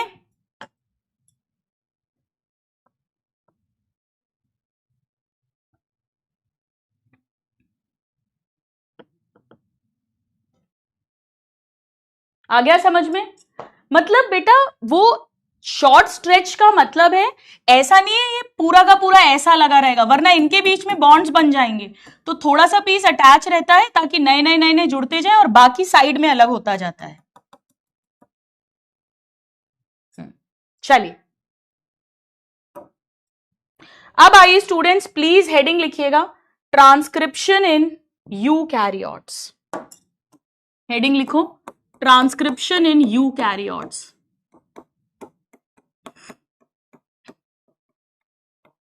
यहां पर भी वही 3 प्रोसेस होंगे, इनिशिएशन होगा, इलोंगेशन होगा, टर्मिनेशन होगा, सिग्मा फैक्टर होगा, रो फैक्टर होगा, आरएनए पॉलीमरेज ही हेलिक्स ओपन करेगा, वही न्यूक्लियोसाइड ट्राइफॉस्फेट जोड़ेगा, वो सब कुछ सेम है, उन सब में कोई डिफरेंस नहीं है। फिर डिफरेंस कहां है? डिफरेंस ये है कि यहां पर स्प्लिट जीन प्रेजेंट है, यानी यहां पर बोथ इंट्रॉन एंड एक्सॉन आते हैं। जब पहला आरएनए बनता है, एचएन आरएनए बनता है, फिर उसमें कुछ चेंजेस करने पड़ेंगे, तब जाकर एमआरएनए बनेगा, मैच्योर या प्रोसेस। बेटा क्या मैं ये बोल सकती हूं कि इसे मैं पहले तो ट्रांसक्रिप्शन हुआ, डीएनए से आरएनए बन गया इमैच्योर वाला, उसके बाद यानी ट्रांसक्रिप्शन के आफ्टर यानी पोस्ट ट्रांसक्रिप्शन कुछ मॉडिफिकेशंस करूंगी, यानी यहां पर होते हैं पोस्ट ट्रांसक्रिप्शनल मॉडिफिकेशंस। इसकी कोई नीड नहीं थी, no need in prokaryotes. Post transcriptional modifications, यहां पर क्या किया जाएगा? जो इमैच्योर यानी एचएन आरएनए है उससे मैच्योर या प्रोसेस्ड एमआरएनए बनाया जाएगा। ये भी न्यूक्लियस में ही होगा, इन न्यूक्लियस के अंदर ही ट्रांसक्रिप्शन हुआ है, न्यूक्लियस के अंदर ही इसमें मॉडिफिकेशंस होंगे। मॉडिफिकेशंस क्या मॉडिफिकेशंस होंगे आओ बताती हूं। अब आप एक न्यू पेज ले लो, यहां पर तो अपन थ्योरी लिखेंगे और एक नया पेज ले लीजिए, नया पेज। सपोज करो अगेन वही कहानी है, ये अपना एक डीएनए है, यहां 3 to 5 है, एक ये है, ये 5 to 3 है, यहां पर प्रमोटर लगा है। सपोज करो जिस तरफ प्रमोटर लगा है उस तरफ आरएनए पॉलीमरेज ने आकर अटैच करा और आरएनए पॉलीमरेज के साथ सिग्मा फैक्टर आकर जुड़ गया। यानी ये हो गया initiation start, initiation, initiation. Initiation के बाद में फिर इलोंगेशन भी हो जाएगा और इलोंगेशन के बाद में टर्मिनेशन होगा। तीनों स्टेप्स होंगे। टर्मिनेशन के टाइम पर रो फैक्टर का रोल आएगा, वही सेम कहानी है बेटा। और इनिशिएशन के टाइम पर सिग्मा फैक्टर का रोल है और बाकी सारा इलोंगेशन आरएनए पॉलीमरेज करेगा टेम्पलेट डिपेंडेंट मैनर में। Everything is same, everything is same. अब देखो क्या होगा, अब देखो क्या होता है। इसमें क्या होता है, जैसे सपोज करो ये ऐसे ओपन हुआ था 3 to 5, ये था 5 to 3। बहुत इजी है बेटा, ये है सपोज 5 to 3। थोड़ा उल्टा बना दिया ना, एक काम करते हैं, रुको ठीक से बनाती हूं।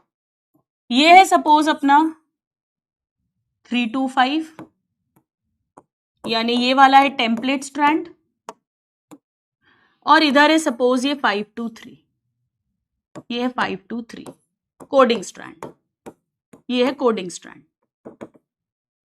इधर पहुंच गया आरएनए पॉलीमरेज, सिग्मा फैक्टर अलग हो गया है। ये आरएनए है, ये आरएनए है। अब बेटा बड़ा ध्यान से सुनो, इस आरएनए के अंदर पहली घटना ये घटेगी कि इसे टोपी पहनाई जाएगी। आप कहोगे टोपी मैम, सुनो ध्यान से, यहां पर कुछ एक्सॉन है, कुछ इंट्रॉन है, कुछ एक्सॉन है, कुछ इंट्रॉन है, एक्सॉन है, इंट्रॉन है, एक्सॉन है, इंट्रॉन है। सबसे पहले से टोपी पहनाई जाएगी। अब टोपी कहां पहनेंगे, बड़ा ध्यान से सुनो। देखो, एक सर है और एक पैर है, टोपी सर पे पहनते हैं। हेड, हेड को मानो आप 5 प्राइम एंड, और टेल, पूंछ जो लगेगी उसे मानो आप 3 प्राइम एंड। यानी बेटा जब न्यू आरएनए बन रहा है, न्यू आरएनए में जहां उसका सर है, सर मतलब हायर वाली पोलैरिटी 5 प्राइम एंड है, वहां पर एक टोपी पहनाई जाएगी। अब आप कहोगे मैम ये टोपी कैसी है? ऊन की टोपी है, सिल्क की टोपी है, कॉटन की टोपी है, काई की टोपी है? आओ चलो लिखते हैं। तो पहली घटना घटेगी कैपिंग, कैपिंग। एक टोपी पहनाई जाएगी, कैपिंग। कैपिंग का मतलब समझो, ग्वानोसिन ट्राइफॉस्फेट, यानी ग्वेनाइन बेस है, शुगर जोड़ी बन गई ग्वानोसिन, और 3 फॉस्फेट जोड़े बन गया ग्वानोसिन ट्राइफॉस्फेट, और 7 पोजीशन पर मिथाइल लगा दी। यानी ये टोपी जो है ये है 7 मिथाइल ग्वानोसिन ट्राइफॉस्फेट, ऐसा लिखते हैं। देखो 7 मिथाइल ग्वानोसिन ट्राइफॉस्फेट की टोपी पहना दी है। थैंक यू कोमल। यानी कैपिंग का मतलब है एडिशन ऑफ डैश, न्यूक्लियोटाइड ही जोड़ रहे हैं बेटा। एक न्यूक्लियोटाइड ही है जिसका नाम है 7 मिथाइल ग्वानोसिन ट्राइफॉस्फेट। भाई न्यूक्लियोटाइड क्या होती है? जिसमें शुगर है, बेस है और 1 फॉस्फेट है। तो यहां भी शुगर और बेस ग्वानोसिन बन गया, 1 फॉस्फेट न्यूक्लियोटाइड बन गई, और उसमें 2 फॉस्फेट्स और ऐड है, मतलब एक्टिवेटेड न्यूक्लियोटाइड है। इसे लिखने के 2-3 तरीके हैं, 7 मिथाइल ग्वानोसिन ट्राइफॉस्फेट और 7 मिथाइल ग्वानोसिन ट्राइफॉस्फेट और 7 मिथाइल ग्वानोसिन ट्राइफॉस्फेट। कैसे भी लिख लो एक ही बात है। कई बार इसे ऐसे भी लिखते हैं और ऐसा, 7 वर्ड नहीं भी लिखते हैं। और ये कहां पहनाई जाएगी बेटा? टोपी पहनाई जाती है सर पे, यानी 5 प्राइम एंड ऑफ HNRNA, जो इमैच्योर आरएनए है उसके सर पर पहना देंगे टोपी, सर पर पहनाएंगे टोपी, सर पर पहनाएंगे टोपी। मुझे जरा सोच कर बताओ, ये नॉर्मल न्यूक्लियोटाइड है या थोड़ी डिफरेंट न्यूक्लियोटाइड है?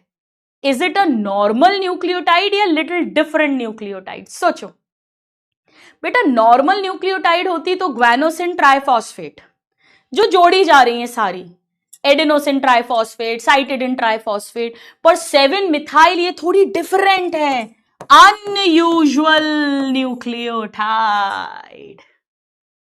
आ गए, मजे आ गए? पहना दो टोपी। किसी को टोपी नहीं पहनाना लाइफ में, बस यही टोपी पहनाओ।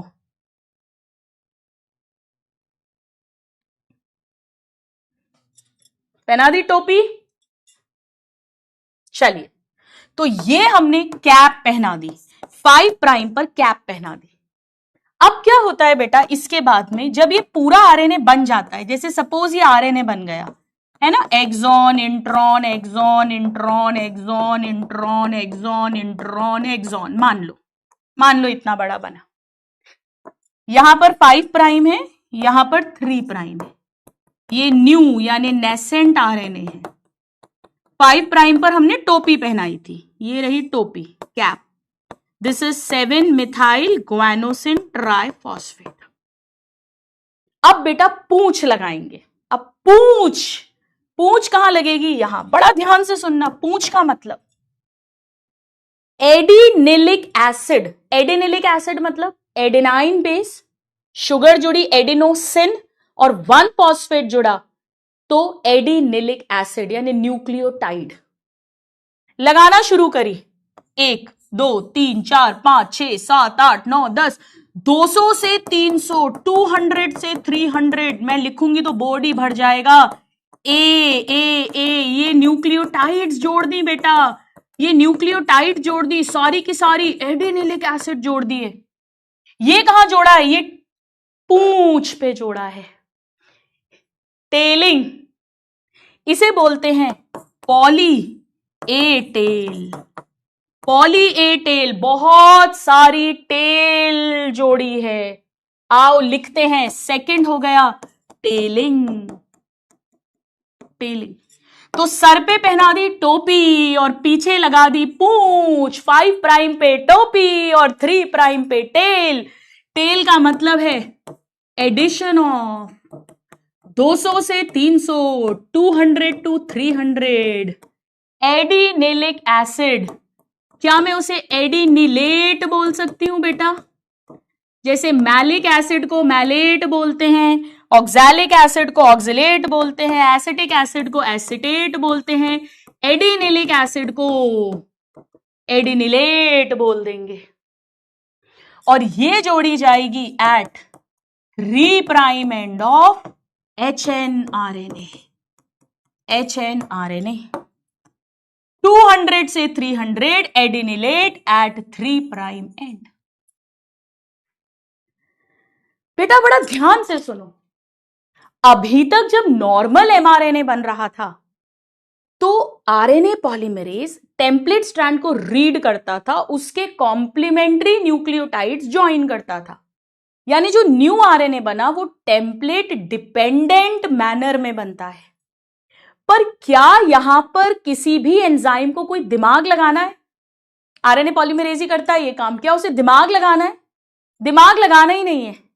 कोई टेम्पलेट स्ट्रैंड फ्रेंड रीड नहीं करना, उसको तो बस एडिनिलिक एसिड जोड़ना है। यानी ये जो जुड़ रहा है, this is in template independent manner. आए मजे?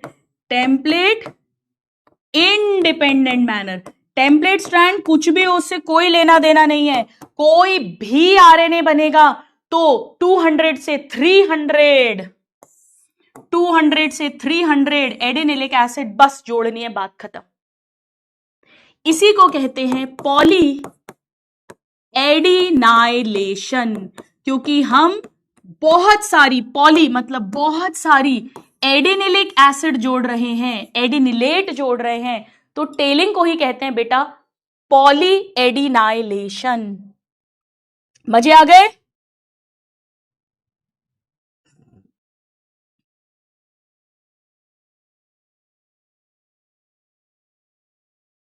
आ गए मजे? बिल्कुल बेसिक से पढ़ो, समझ के पढ़ो किस बात का क्या लॉजिक है।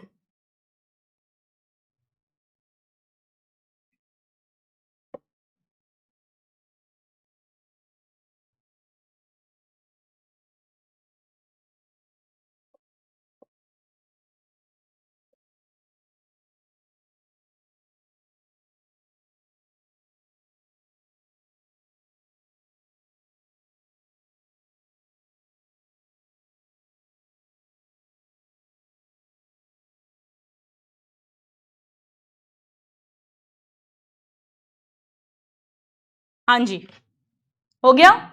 चलो, यानी अभी भी जो ये बना है, अरे कहां गया, हाँ, अभी भी इसे मैच्योर नहीं कहेंगे, अभी भी इसे मैच्योर नहीं कहेंगे, क्योंकि अभी भी इसके अंदर इंट्रॉन एक्सॉन दोनों है। अब बेटा क्या होता है, अब क्या होता है, इसके बाद 3 प्राइम पर टेल लग गई, 5 प्राइम पर टोपी लग गई। ये कैप और टेल मालूम है क्यों लगी हैं? क्योंकि इस आरएनए को साइटोप्लाज्म में जाना है, ये उसे स्ट्रेंथ देती है, कहीं इजीली डिग्रेड ना हो जाए। टेल तो स्ट्रेंथ देती है, और बेटा आपसे इतना डिटेल पूछेंगे नहीं। कैप एक्चुअली पता है क्या करती है, कैप के अंदर कुछ ऐसा न्यूक्लियो, मतलब ये जो ग्वानोसिन ट्राइफॉस्फेट है, ये राइबोसोम की स्मॉलर सब यूनिट को ढूंढने में हेल्प करती है। आप तो इतना समझ लो स्टेबिलिटी देती है, छोड़ो। अब कहानी कब पूरी होगी, जब इंट्रॉन्स काट के फेंके जाएंगे, यानी अब क्या होता है, ये इंट्रॉन्स हटाए जाएंगे,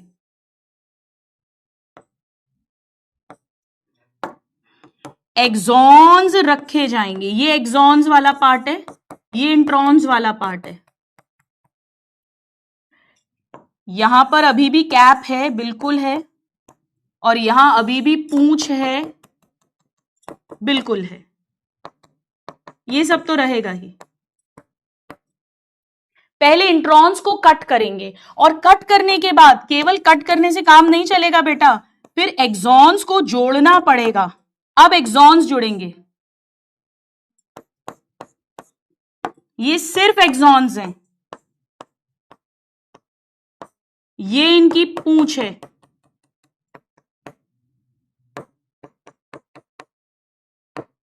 यहां इनकी टोपी है, 5 प्राइम पे टोपी है, 3 प्राइम पर पूंछ है, ओनली एक्सॉन्स हैं। ये जो बेटा एक्सॉन्स की ज्वाइनिंग करवाते हैं, ऑफ कोर्स इनके बीच में फॉस्फोडाइस्टर बॉन्ड बनाना पड़ेगा, ये काम डीएनए लाइगेज करता है, लाइगेज एंजाइम, लाइगेज, ये एक्सॉन्स को जोड़ेगा। एक्चुअली आरएनए लाइगेज है, I am sorry, DNA ligase कैसे होगा, ये तो आरएनए बन गया ना, अब आरएनए में जोड़ रहा है, तो ये जो है ये लाइगेज एंजाइम ये काम करवाएगा। ये जो प्रोसेस है इंट्रॉन्स को काट के फेंकना, इसे स्प्लाइसिंग कहते हैं, स्प्लाइसिंग। जैसे स्लाइसेस करके किसी चीज को फेंक देते हैं, इसे स्प्लाइसिंग कहते हैं, स्प्लाइसिंग। पहले स्प्लाइसिंग होगी यानी रिमूवल ऑफ इंट्रॉन्स, फिर लाइगेज एंजाइम आकर एक्सॉन्स को ज्वाइन करेगा, तब जाकर ये बनेगा। अब हम कहेंगे कि ये मैच्योर या प्रोसेस्ड एमआरएनए है। नाउ दिस इज रेडी कि ये न्यूक्लियस से साइटोप्लाज्म में जाए और प्रोटीन सिंथेसिस करे। अब जाकर जब ये तीनों प्रोसेस हो जाएंगे, कैप लग जाएगी, टेल लग जाएगी, इंट्रॉन्स कट हो जाएंगे, एक्सॉन्स को जोड़ दिया जाएगा। यहां तक लिखा? ये स्प्लाइस मतलब slice, cut cut cut cut cut cut cut cut cut, छोटी छोटी स्लाइस काट दी।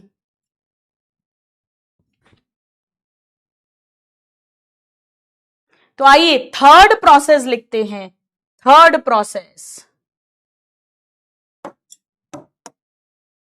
Process will be splicing. First process है कैपिंग, सेकेंड प्रोसेस है टेलिंग, एंड थर्ड प्रोसेस है स्प्लाइसिंग। स्प्लाइसिंग का मतलब है इंट्रॉन्स को काट के फेंका जाएगा, रिमूवल ऑफ इंट्रॉन्स, और उसके बाद and then joining of exons. Students chat में लिखकर बताओ ये कौन सा लाइगेज होगा, आरएनए लाइगेज या डीएनए लाइगेज, बताइए चैट में लिखकर बताइए। मैंने तो अभी थोड़ी देर पहले बता ही दिया था, इंट्रॉन्स हटाएंगे, एक्सॉन्स को जोड़ने का काम लाइगेज करेगा। बताइए प्लीज।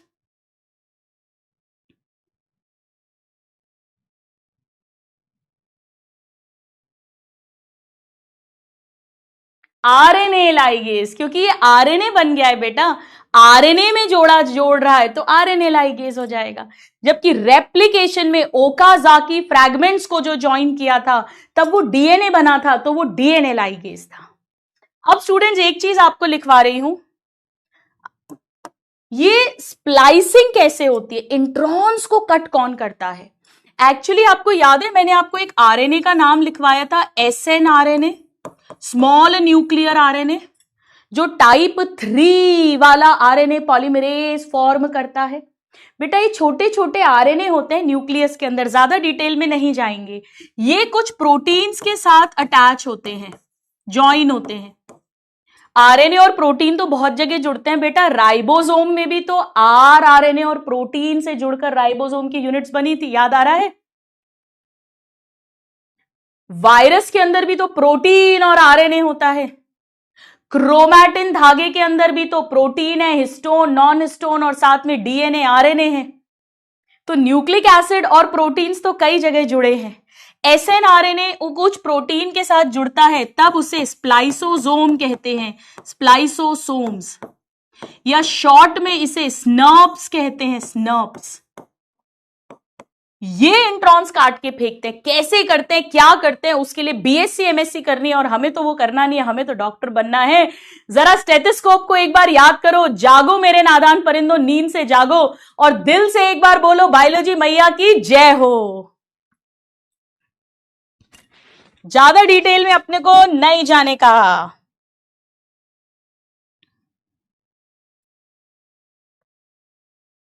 यानी पोस्ट ट्रांसक्रिप्शन, पहले तो ट्रांसक्रिप्शन हुआ जहां डीएनए के टेम्पलेट स्ट्रैंड के कॉम्प्लीमेंट्री एचएनआरएनए बना, both intron and exon present है, और उसके बाद फिर कैपिंग हुई, टेलिंग हुई एंड फाइनली स्प्लाइसिंग हुई। ये देखो, इस डॉगी को याद रखो, इस डॉगी के सर पर है टोपी। ये डॉगी भी कितना इंटेलिजेंट है, देखो सर मतलब 5 प्राइम एंड, 5 प्राइम एंड, और ये है इसकी पूंछ 3 प्राइम एंड। तो कैपिंग होती है 5 प्राइम एंड पर और टेलिंग होती है 3 प्राइम एंड पर। मिस्टर डॉगी को याद करो।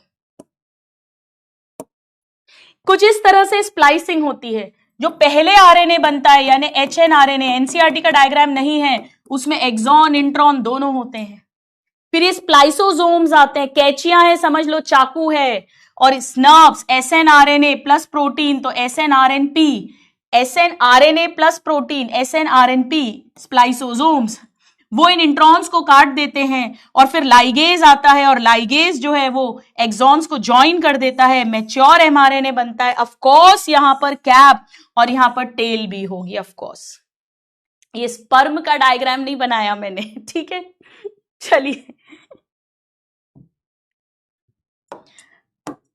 अब लिखते हैं, अब ये जो फुल्ली प्रोसेस्ड हो गया है, फुल्ली प्रोसेस्ड एचएनआरएनए, एचएनआरएनए है उसे फुल्ली प्रोसेस कर दिया है, अब उसे कहेंगे now called, now it will be called mature mRNA,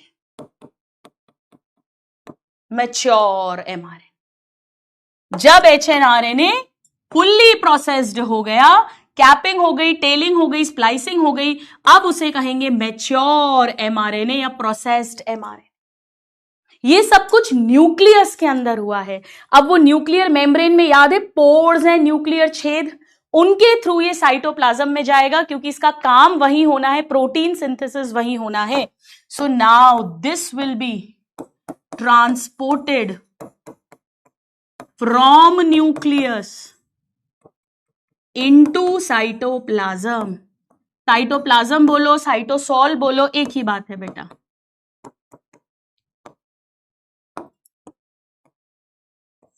into cytoplasm,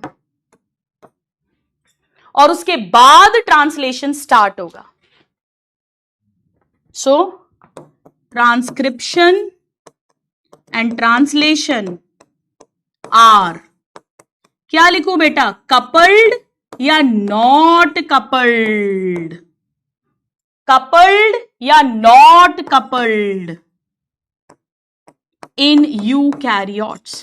please मुझे चैट में लिख के बताओ, कपल्ड या नॉट कपल्ड?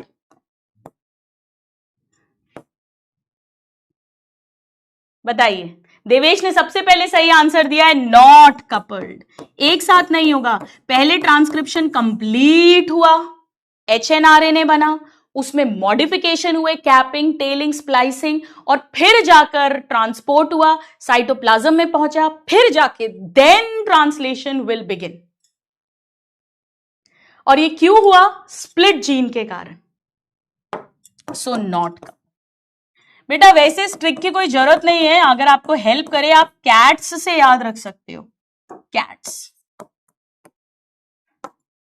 यानी पहले टोपी लगाइए, कैपिंग, टेलिंग एंड स्प्लाइसिंग। कोई जरूरत नहीं है, वैसे रट गया है आपको, यू डोंट नीड दिस, कोई जरूरत है नहीं, ठीक है। ऐसा क्यों हुआ, वाई, वो भी हमें समझ में आ गया।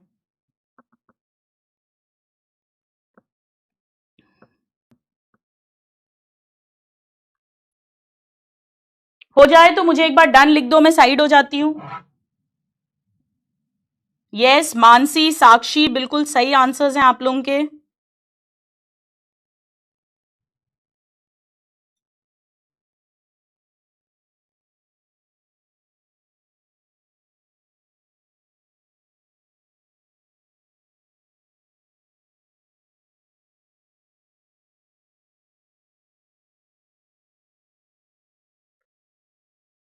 डन, चलो, very good, great great great great.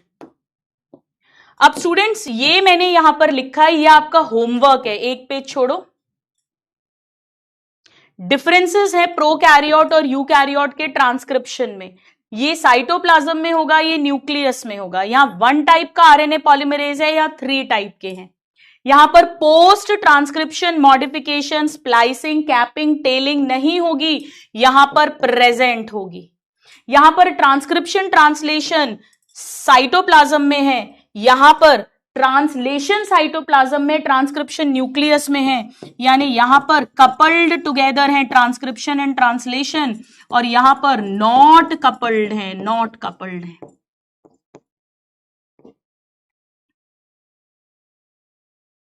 चलिए आइए प्लीज एक बार अपनी एनसीईआरटी निकालिए। एनसीईआरटी निकालो, उसी के आगे पढ़ रहे हैं अपन, निकालो। ये डायग्राम बताया था ना अभी आपको, ये यहां तक हो गया था, ये देखो रो फैक्टर, टर्मिनेशन फैक्टर, फिर ये डायग्राम हो गया था। चलो इसी के आगे पढ़ते हैं। बैक्टीरिया के अंदर एमआरएनए को और फर्दर प्रोसेसिंग नहीं चाहिए to become active, and transcription translation same compartment में है, क्योंकि कोई साइटोप्लाज्म न्यूक्लियस ऐसा है नहीं, इसीलिए ट्रांसलेशन शुरू हो जाएगा even before mRNA is completely transcribed. यानी transcription and translation are coupled together in bacteria. Now eukaryotes के अंदर 2 एडिशनल कॉम्प्लिकेशंस हैं। पहला, इसमें 3 तरह के आरएनए पॉलीमरेज हैं न्यूक्लियस के अंदर। Clear cut division of labour है, कौन सा आरएनए पॉलीमरेज क्या काम करेगा। 1 वाला जो है वो आरएनए बनाएगा एक्सेप्ट 5s, एक्सेप्ट 5s, ये तीनों। जो 3 वाला है वो tRNA, 5s RNA, SN RNA और एससी नहीं लिखा वो भी बनाता है, एससी आरएनए भी बनाता है। और 2 वाला जो है वो एचएन आरएनए और एमआरएनए दोनों बनाएगा। दूसरी कॉम्प्लेक्सिटी ये है कि जो प्राइमरी ट्रांसक्रिप्ट है यानी एचएनआरएनए जो सबसे पहले बना है, उसके अंदर बोथ इंट्रॉन एंड एक्सॉन है। इंट्रॉन्स नॉन फंक्शनल है, तो स्प्लाइसिंग करेंगे जहां पे इंट्रॉन्स को रिमूव करेंगे, फिर एक्सॉन्स को ज्वाइन करेंगे। इसके अलावा एचएनआरएनए में 2 एडिशनल प्रोसेसिंग होंगी, कैपिंग एंड टेलिंग। कैपिंग के अंदर एक अनयूजुअल न्यूक्लियोटाइड, यहां 7 नहीं लिखा, 7 मिथाइल ग्वेनोसिन ट्राइफॉस्फेट ऐड करेंगे 5 प्राइम सर पे। और टेलिंग के अंदर एडिनिलेट यानी एडिनिलिक एसिड 200 से 300 ऐड करेंगे 3 प्राइम एंड पर, टेम्पलेट इंडिपेंडेंट मैनर में। अब जब ये फाइनली फुली प्रोसेस्ड हो जाएगा एचएनआरएनए, अब हम इसे मैच्योर प्रोसेस्ड एमआरएनए कहेंगे। अब ये ट्रांसपोर्ट करेंगे out of nucleus for translation into cytoplasm. Split gene arrangement. अब यहां से कुछ लाइंस हैं बहुत इंपॉर्टेंट, अभी हम सीखेंगे, बट उसके पहले आइए हम इस डायग्राम को देख लेते हैं। ये डायग्राम निकालिए सब लोग, ट्रांसक्रिप्शन प्रोसेस इन यूकैरियोट्स का। अब बेटा इन्होंने initiation, elongation, termination, sigma factor, rho factor, उन सब पे ज्यादा ध्यान नहीं दिया है। इन्होंने बेसिकली कैपिंग, टेलिंग, स्प्लाइसिंग की बात की है। यहां देखो वही सेम कहानी है, आरएनए पॉलीमरेज है, वही हेलिक्स ओपन कर रहा है, वही पॉलीमराइजेशन कर रहा है, शॉर्ट स्ट्रेच ऑफ आरएनए उससे अटैच्ड है, बाकी ये रहा आरएनए। यहां देखो ये 5 प्राइम एंड है, इस पर 7 मिथाइल ग्वानोसिन ट्राइफॉस्फेट की टोपी लगी है। यहां येलो वाला एक्सॉन है, ऑरेंज वाला इंट्रॉन है, एक्सॉन इंट्रॉन है। ये फर्स्ट प्रोसेस है कैपिंग। कैप लगने के बाद में 3 प्राइम एंड जो है यहां पर ये पॉली एडिनाइलेशन, टेलिंग हुई है पॉली ए टेल, ये ग्रीन वाली पॉली ए टेल है। और उसके बाद ये ऑरेंज वाले, ये इंट्रॉन्स जो है इन्हें कट कर रहे हैं, यानी ये आरएनए की स्प्लाइसिंग हो रही है। और फिर येलो वाले को ज्वाइन भी करा है। तो फाइनली ये टोपी लगी, ये पूंछ लगी, और ये ओनली एक्सॉन्स आ गए। ये जो बना है ये है मैच्योर एमआरएनए, जिसे एक्चुअली एमआरएनए कहते। मजे आ गए? जल्दी से डन करो। अब आपको मैं कुछ ऐसी लाइंस बताऊंगी एनसीईआरटी की जो अच्छे अच्छे स्टूडेंट्स को समझ नहीं आती है। मुझे बताइए कितने स्टूडेंट्स हैं जिन्हें ये लाइन कभी समझ नहीं आई? अगर ऐसा है तो मी लिखकर भेजो। कितनों के साथ ऐसा है कि ये कभी समझ नहीं आया?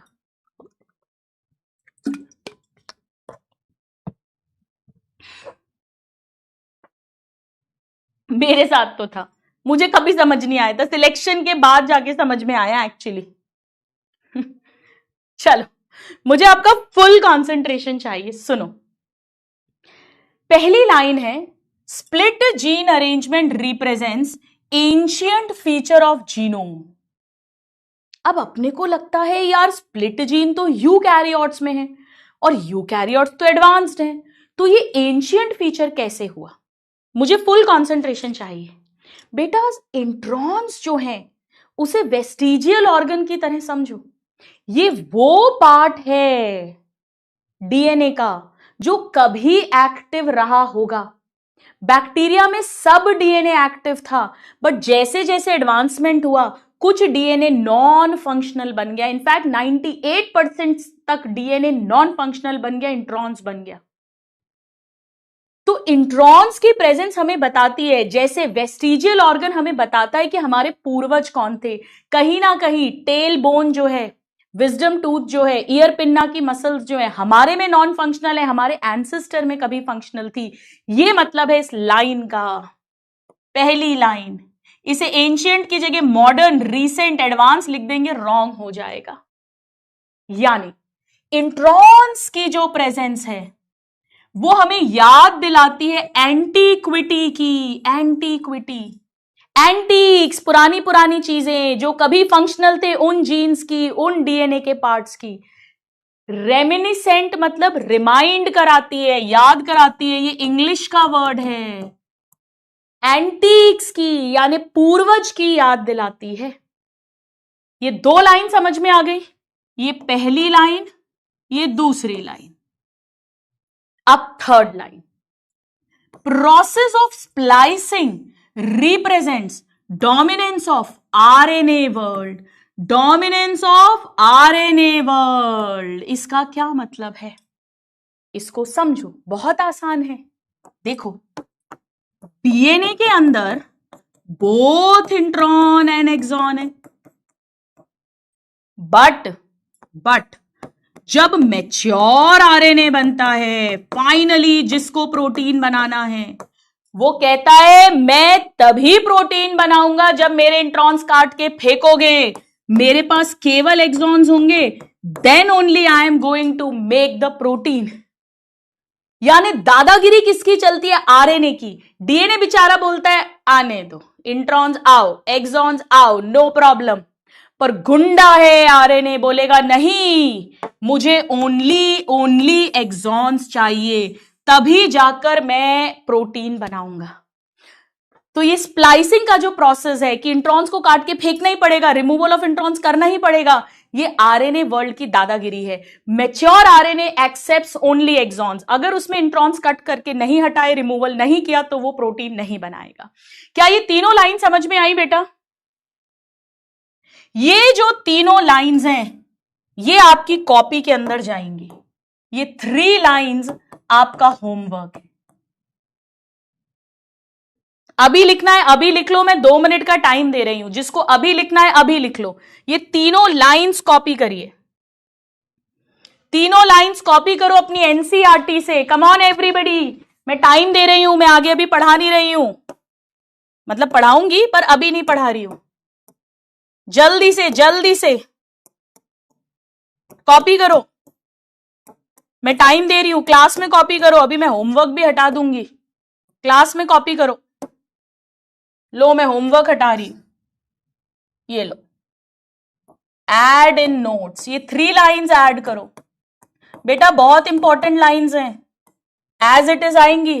Which of the following statement is correct या इनकरेक्ट करके लिखिए लिखिए लिखिए। ये मतलब है आरएनए वर्ल्ड है, आरएनए की दादागिरी है, गुंडागर्दी है। चलो कर लिया तो मुझे डन लिख दो। अरे अब एक छोटकू सी बात बताऊंगी आपको, छोटू सी, फिर क्वेश्चंस करेंगे, छोटी सी। चल ये सपोज एक डीएनए है, बनाओ, छोटी सी चीज है। ये एक डीएनए है, डीएनए से डीएनए बनता है, इसे रेप्लिकेशन कहते हैं। रेप्लिकेशन बनाइए, डीएनए से डीएनए बनता है ना? ये है डीएनए।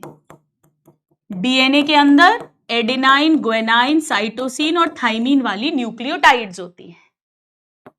अब डीएनए का होता है ट्रांसक्रिप्शन। प्रोकैरियोट्स हैं तो साइटोप्लाज्म में, यूकैरियोट्स हैं तो न्यूक्लियस में। यूकैरियोट्स हैं तो साथ में एडिशनली कैपिंग, टेलिंग और स्प्लाइसिंग भी होगी। तो ये सपोज करो फाइनली आरएनए बन गया। ये सपोज आरएनए बन गया, ठीक है? आरएनए के अंदर ए, जी, सी और टी की जगह यू आ जाएगा। और फिर इस आरएनए का होगा ट्रांसलेशन। ट्रांसलेशन हमेशा साइटोप्लाज्म में ही होगा, चाहे प्रोकैरियोट हो चाहे यूकैरियोट हो। और उससे एक प्रोटीन बनेगा। प्रोटीन मतलब बेटा अमीनो एसिड्स जुड़ेंगे। अमीनो एसिड, ये ए मैम नहीं, आकांक्षा अग्रवाल मैम, अमीनो एसिड्स जुड़ेंगे, यानी ये बन जाएगा एक प्रोटीन। प्रोटीन आपको पता है एक पॉलीमर है जिसमें बहुत सारे अमीनो एसिड्स होते हैं। तो डीएनए से आरएनए बनता है, आरएनए से प्रोटीन बनता है, ट्रांसक्रिप्शन, ट्रांसलेशन, और डीएनए से डीएनए को रेप्लिकेशन कहते हैं। आप कहोगे मैम ये तो आप पढ़ा चुकी हो, दोबारा क्यों बता रहे हो? अमीनो एसिड्स के बीच में बेटा पेप्टाइड बॉन्ड होते हैं, अगर आपको बायोमोलिक्यूल्स थोड़ा बहुत आता हो, वरना अपन पढ़ेंगे जूलॉजी में। पेप्टाइड बॉन्ड्स, फॉर एग्जाम्पल अगर यहां AUG है, GGG है मान लो, तो मैं आपको नेक्स्ट क्लास में पढ़ाऊंगी AUG, इन 3 से मीथियोनिन अमीनो एसिड कोड हो जाएगा। मीथियोनिन। ऐसे ही अगर GGG है, इससे ग्लाइसिन अमीनो एसिड कोड होगा। हम पढ़ेंगे, हम ये नेक्स्ट क्लास में पढ़ेंगे। मुझे एक बात बताओ, इसमें दिमाग किसका लग रहा है, डीएनए या आरएनए? कौन है जो डिसाइड कर रहा है कि प्रोटीन के अंदर अमीनो एसिड का सीक्वेंस क्या होगा? What will be the sequence of amino acid? ये कौन डिसाइड कर रहा है? हु इज डिसाइडिंग, डीएनए या आरएनए? बताओ, बोलो आदिल, बताओ। किसको रोस्ट किया आज मैंने? ना मैंने रोस्ट किया ना मैंने टोस्ट खाया। No roasting and no toasting. बेटा डीएनए ने डिसाइड किया है। डीएनए के कोडिंग स्ट्रैंड की कार्बन कॉपी आरएनए बनाया था। डिसीजन कोडिंग स्ट्रैंड का है। फाइनली मास्टर जो है वो कोडिंग स्ट्रैंड है। कोडिंग स्ट्रैंड के अंदर जो सीक्वेंस होगा वही तो आरएनए पे आया है। आरएनए बेचारा तो मजदूर है, काम कर रहा है, वो तो प्रोटीन बनवाएगा, पर दिमाग मास्टर कौन है? डीएनए। तो मास्टर कॉपी कौन होता है बेटा? डीएनए को बोलते हैं मास्टर कॉपी और आरएनए को बोलते हैं वर्किंग कॉपी। आरएनए ने प्रोटीन बनवाया, बट आरएनए कोडिंग स्ट्रैंड का कॉपी बनता है। डिसीजन जीन ही तो है बेटा, डीएनए ही तो होता है जो डिसाइड करता है अल्टीमेटली कौन सा प्रोटीन बनेगा। क्या ये बात सबको समझ में आ गई? पलटू जनता पलट गई। कोई बात नहीं, एटलीस्ट आप लोगों ने ट्राई किया, कोई बात नहीं है, कोई बात नहीं है।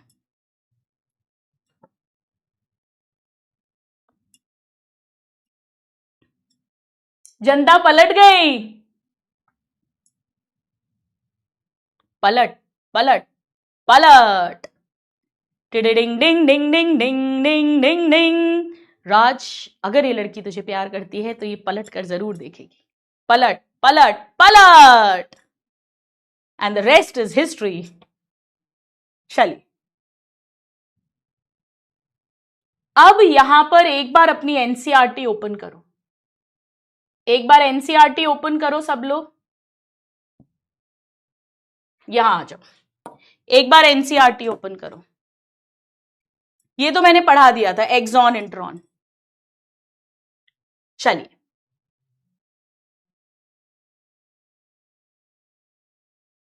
देखो बेटा, जीन किसे बोलते हैं? जीन मैंने आपको बताया था डीएनए का वो पार्ट जिससे कोई भी आरएनए बने, एमआरएनए, आरआरएनए, टीआरएनए, उसे जीन बोलते हैं। Gene, gene. इस बात को भी अपन लिख भी लेंगे। कोई भी डीएनए जिससे कोई भी आरएनए बन रहा है, स्ट्रक्चरल जीन, कोई भी, चाहे एमआरएनए बने, चाहे टीआरएनए बने, चाहे आरआरएनए बने, उसे जीन कहेंगे। बट अगर वही डीएनए पर्टिकुलरली एमआरएनए बनाए, क्योंकि एमआरएनए पर ही वो कोड्स आएंगे जो डिसाइड करेंगे कि अमीनो एसिड्स कौन से जुड़ेंगे। टीआरएनए तो उन अमीनो एसिड्स को लेकर आएगा, आरआरएनए तो राइबोसोम बनाने में काम आएगा, एंजाइम कैटेलाइज की तरह काम करेगा। बट एक्चुअली जो वर्किंग कॉपी है, एक्चुअली जिस पर वो कोड छपकर आएंगे डीएनए के, वो एमआरएनए है। तो अगर एक जनरल वर्ड की बात करें तो जीन, वो डीएनए जिससे कोई भी आरएनए बन रहा है। बट पर्टिकुलरली अगर वो एमआरएनए बनाए जिससे पॉलीपेप्टाइड चेन बनती है, प्रोटीन की चेन बनती है, तो उसको सिस्ट्रॉन कहते हैं। Cistron, segment of DNA coding for a polypeptide. मैंने क्या कहा? मैं आपको लिखवाती हूं, जो मैंने कहा उसको मैं लिखती हूं। लिखिए मेरे साथ। मैंने आपसे कहा कि जीन का मतलब है segment of DNA, segment of DNA which codes for mRNA, rRNA और tRNA। कोई भी आरएनए बन रहा है, कोई भी आरएनए बन रहा है, तो ऐसे डीएनए को जीन कहते हैं। बट अगर पर्टिकुलरली एमआरएनए बने, क्योंकि एमआरएनए से ही polypeptide chain, protein sequence decide होगा अमीनो एसिड का, तो ऐसा segment of DNA which codes for polypeptide chain, उसे सिस्ट्रॉन कहेंगे।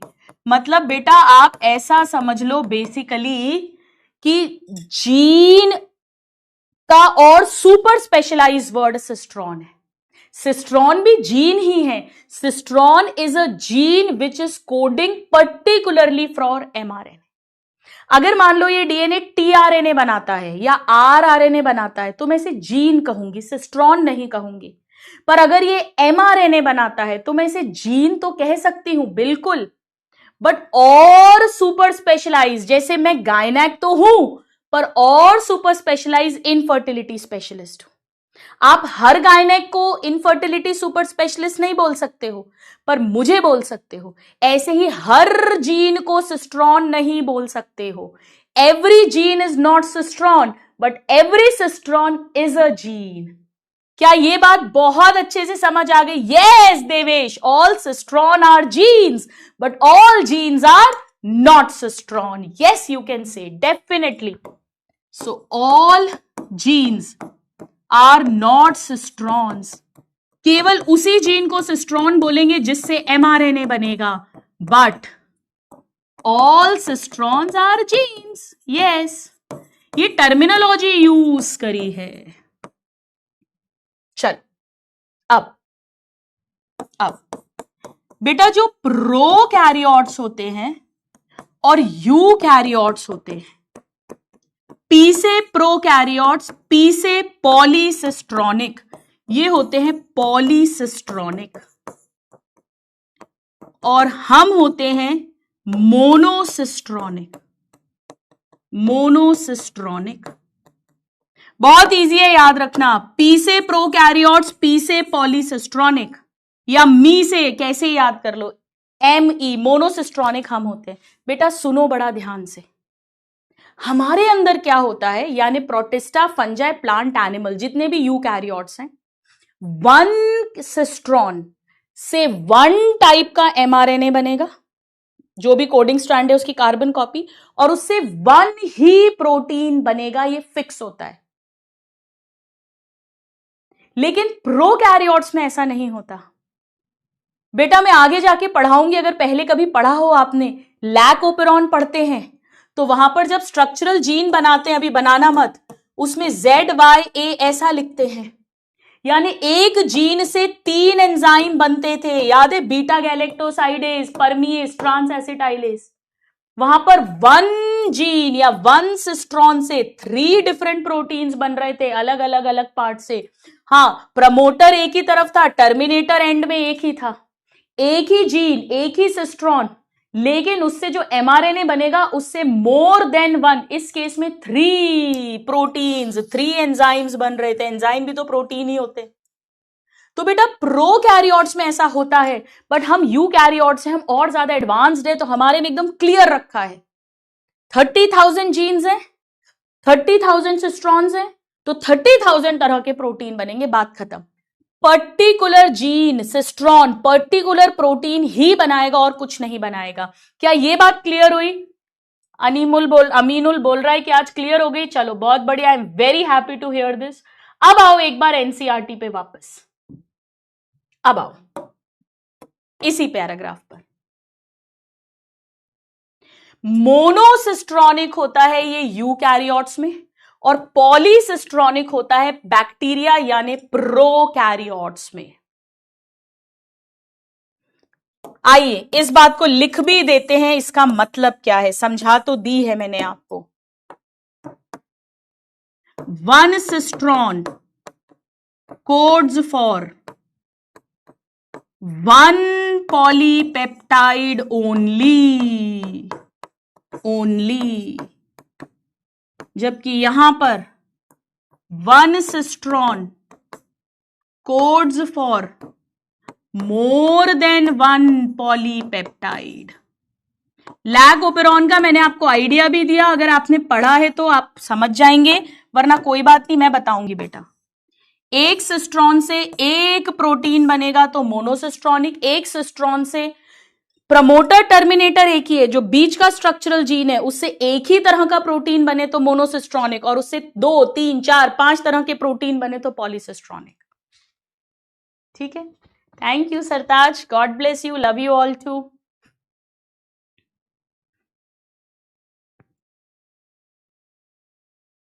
ठीक है, चलिए आइए 1-2 क्वेश्चंस करते हैं। ये लो आपका पोल, करिए ट्राई, करिए ट्राई।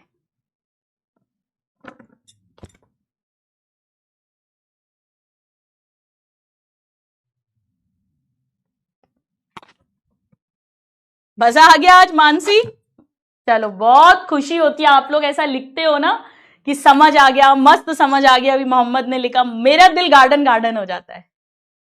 भाई एक डॉक्टर को क्या चाहिए कि उसका पेशेंट ठीक हो जाए, उसका दर्द तकलीफ मिट जाए। ऐसे एक टीचर को क्या चाहिए कि स्टूडेंट का दर्द तकलीफ मिट जाए, स्टूडेंट खुश हो जाए, वो ठीक हो जाए। उसका ठीक होना क्या है, उसको समझ आ जाए, उसके क्वेश्चन बन जाए, उसके नंबर आ जाए, उसका सिलेक्शन हो जाए। चलो कैपिंग के अंदर हम क्या करते हैं, कैपिंग के अंदर हम HNRNA के सर पे टोपी पहनेंगे 5 प्राइम पर एक अनयूजुअल न्यूक्लियोटाइड ऐड करते हैं 7 मिथाइल ग्वानोसिन ट्राइफॉस्फेट। 80% ने नियरली सही दिया है। वैदिक, देवेश, पार्थ, हुकुमचंद, वेरी गुड। चलिए नेक्स्ट क्वेश्चन। स्टूडेंट्स ये लाइन भी एनसीईआरटी में लिखी है, मास्टर कॉपी और वर्किंग कॉपी वाली, शायद मुझसे मिस हो गई है। एनसीईआरटी में है ये लाइन, मास्टर कॉपी डीएनए है और वर्किंग कॉपी आरएनए। मैंने बताया भी था, शेफ डीएनए है सेंट्रल डॉगमा में, और वेटर जो है वो आरएनए है, और हम क्लाइंट जो खाने जाएंगे वो प्रोटीन है। मास्टर कॉपी है डीएनए और वर्किंग कॉपी है आरएनए। वर्किंग कॉपी है आरएनए, मास्टर कॉपी है डीएनए। 78% ने ऑलमोस्ट सही दिया है। शेरेल, देवेश, राशि, सुबो, अरिजीत, देव, राजवीर, वेरी गुड।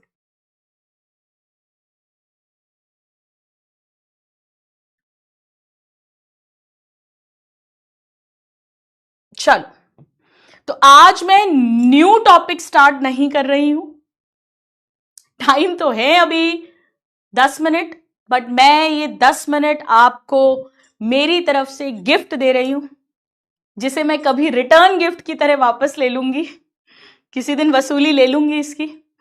बट आज I don't want to start. मैं 10-15 मिनट और आपके नहीं लेना चाहती हूं, तो खुश रहो ताकि सब लोग खूब खुश रहो। आज हमने transcription in prokaryotes and transcription in eukaryotes complete transcription किया है, और वो स्प्लिट जीन के बारे में 3 अजीबो गरीब लाइंस को डिकोड किया है। Master copy, working copy, cistron, gene, monocistronic, polycistronic, इसके बारे में आइडिया लिया है। नेक्स्ट क्लास जो है उसमें अपन जासूस बनेंगे, इन कोड्स को समझेंगे, कैसे डिसाइड होगा एमआरएनए से कि कौन सा प्रोटीन बनेगा, वो सारा समझेंगे। तो प्लीज मुझे ऐप पे जरूर जरूर जरूर बताना कि बॉटनी एकदम स्ट्रांग हो रही है या नहीं, पढ़ के मजे आ रहे हैं या नहीं, आज का लेक्चर कैसा लगा। ऐसे सिंगिंग, ऐसे सिग्मा, रोना, टर्मिनेशन, ये सब ट्रिक्स क्या आपको हेल्प कर रही हैं। आपके प्यारे प्यारे कमेंट्स का, सब चीज का मुझे इंतजार रहेगा ऐप पर। मिलते हैं नेक्स्ट क्लास में, और कल हम स्टार्ट करेंगे, आगे की कहानी बढ़ाएंगे, जेनेटिक कोड, कोडॉन्स, उन सबको सीखेंगे। Bye everybody, thank you so much, lots and lots of love to you, God bless you, bye, take care.